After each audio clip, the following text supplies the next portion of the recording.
네, 오늘 제가 권질 앵커를 위해서 준비한 선물이 한 가지 있는데요. 뭘까요? 아침부터 왜 안 주나 혼자서 고민하고 있었는데 드디어 받게 되는군요. 맞추셨습니다. 오늘이 바로 발렌타인데이잖아요. 그래서 약소하지만 초콜릿을 준비했습니다. 받아주세요. 감사합니다. 이렇게 동료들끼리 초콜릿을 주고받기도 하지만 발렌타인데이에는 일반적으로 사랑의 표시로 초콜릿을 전하잖아요. 그런데 왜 사랑의 의미로 초콜릿을 건네는 걸까요? 초콜릿 받는 사람이 그만큼 달콤하다 그런 의미일까요? 그럴 수도 있을 것 같고요. 또 바로 이 초콜릿 속에 우리가 잘 몰랐던 화학이 숨어 있기 때문이라고 합니다. 동국대 화학과 여인영 교수 연결해서 자세히 짚어보죠. 안녕하세요. 안녕하세요. 네, 반갑습니다, 교수님. 네. 오늘 발렌타인이라서 초콜릿 주고받고 하시는 분들 많이 계실 것 같은데 이 초콜릿은 우선 어떤 성분으로 이루어져 있는 물질인지 설명 부탁드리겠습니다. 네, 초콜릿은 카카오 씨를 이용해서 만듭니다. 본래 자체는 쓰기 때문에 발효를 통해서 향을 만들어낸다고 알려져 있죠. 네. 현지 언어로 초콜릿은 쓴맛 나는 물이라는 의미를 지니고 있습니다. 초콜릿 성분은 단백질 약 8%, 탄수화물 약 60%, 지방 약 30%가 들어있는 이상적인 식품입니다. 또한 비타민도 들어있어서 비상식품으로 매우 좋습니다. 초콜릿에는 그 단백질, 탄수화물, 지방, 비타민 외에도 약 300여 종류의 화학물질이 들어있습니다. 우리의 오감을 즐겁게 하는 물질도 있고요.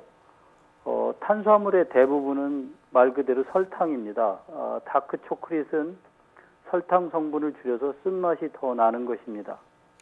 보통 이제 초콜릿이라고 하면은 당분만 떠올리기가 쉬운데 뭐 비타민이나 탄수화물을 비롯해서 한 300여 종의 화학물질이 들어있다고 하니까 굉장히 좀 낯설고 신기한데요. 예전에는 초콜릿이 흥분제로도 사용이 됐었다고요. 사랑의 기분을 만들어준다고 하는데 이게 도대체 어떤 성분 때문인가요? 네. 그 초콜릿에 포함된 300여 화학물질 중에서 우리 기분을 좋게 하는 물질로 알려진 것이 페닐에틸아민이라고 알려져 있습니다. 이 물질은 사랑의 물질로 알려져 있는데요. 왜냐하면 좋아하는 이성을 바라보거나 이성의 손을 잡을 때 같이 사랑하는 감정을 느낄 때 분비되기 때문입니다. 페닐에틸아민은 인간 중추신경계의 신경 전달 물질, 즉 뉴로 트랜스미터로 역할을 합니다. 화학 구조를 보면 강력한 마약인 메스암페타민과 매우 유사해 보입니다. 또한 많은 양은 아니지만 그 트립토판이라는 아미노산이 들어 있습니다. 그것은 대사를 통해서 행복 호르몬이라고 알려진 세로토닌으로 변경이 됩니다. 행복감을 느끼게 해주는 호르몬이 바로 세로토닌 거죠. 세로토닌이라고 하면 이제 행복을 느끼게 해주는 그런 물질이다. 좀 많이 얘기를 들었던 물질 같은데 정말 초콜릿을 먹는 것만으로도 이 같은 행복감을 느낄 수가 있는 걸까요? 이 초콜릿 속에는 이런 성분들이 얼마나 포함되어 있습니까? 보통 초콜릿 100g 중에 약 50에서 한 100mg 정도 포함되어 있다고 알려져 있죠. 또한 페닐에틸아민은 우리 몸에서 음식으로 들어온 아미노산 페닐알라닌으로부터 대사작용으로 만들어집니다. 그렇지만 초콜릿에 포함된 페닐에틸아민이 몸에 흡수되어 뇌에 도달하는 것은 거의 불가능합니다. 왜냐하면 약을 포함해서 우리가 섭취하는 많은 화학물질들이 분자 구조를 그대로 유지한 채로 뇌로 흡수되기는 매우 어려운 구조이기 때문입니다. 입으로 먹는 페닐에틸아민은 작은 창자에서 대사작용을 거쳐서 페닐아세트산으로 분해됩니다. 따라서 상당한 양을 먹지 않는 한 뇌로 도달하는 양은 매우 적을 것이고 입으로 먹는 페닐에틸아민의 반감기는 약 5 내지 10분 정도고 신경세포에서 생성된 페닐에틸아민은 반감기가 약 30초 정도 된다고 알려져 있습니다. 물론 약만큼 그렇게 강력한 효능이 있는 건 아니지만 일시적으로 행복감을 느끼게 하기도 하고 또 피곤하거나 좀 기운이 없을 때 초콜릿 먹으면 좀 힘이 난다라고 많이들 말하잖아요. 이건 초콜릿의 어떤 성분 때문에 그런 겁니까? 네, 초콜릿에는 또 테오브로민이라는 화학물질이 그 카페인보다 더 많이 들어 있습니다. 네. 테오브로민은 이뇨작용, 근육이완작용, 심장박동 촉진, 혈관 확장을 하는 물질로 알려져 있죠. 개나 고양이에게는 알레르기 반응을 일으키는 물질이니 애완동물에게 초콜릿을 주었다가 낭패를 볼 수도 있습니다. 아마도 그런 힘이 난다는 것은 탄수화물이라고 적힌 설탕이 분해되어 포도당이 증가하고 포도당 증가의 일시적인 현상일 수도 있겠죠. 마치 피곤할 때 설탕물 한 잔이 도움이 되는 것과 같은 이치가 아닐까 합니다. 이제 오늘 댁에서 초콜릿 드시다가 반려견이나 이제 고양이들이 달라고 해서 조금 주면 어때 하고 주시는 분들도 계실 수 있을 것 같아요. 좀 주의를 해야겠다 이런 생각도 드는데요. 이 초콜릿이 달콤할 뿐만 아니라 이제 좀 씁쓸한 맛 이런 것들도 같이 가지고 있지 않습니까? 어떤 성분이 쓴맛을 나게 하는 건가요?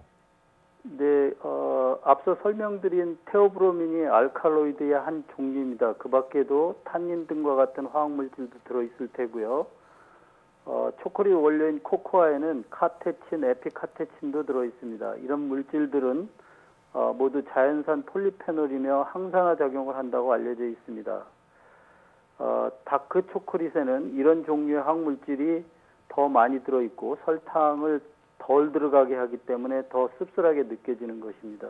네, 이 초콜릿의 맛에 화학물질의 영향이 있다는 게 굉장히 좀 신기하게 느껴지는데요. 우리가 초콜릿을 입에 넣으면 말 그대로 살살 잘 녹잖아요. 이렇게 잘 녹는 것도 화학적인 영향 때문에 그런 겁니까? 네, 그렇습니다.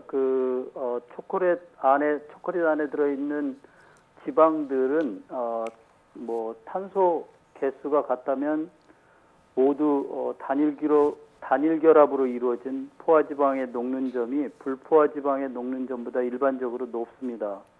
코코아 지방의 경우 일반적으로 포화지방과 불포화지방이 서로 섞여 있는 경우가 많습니다.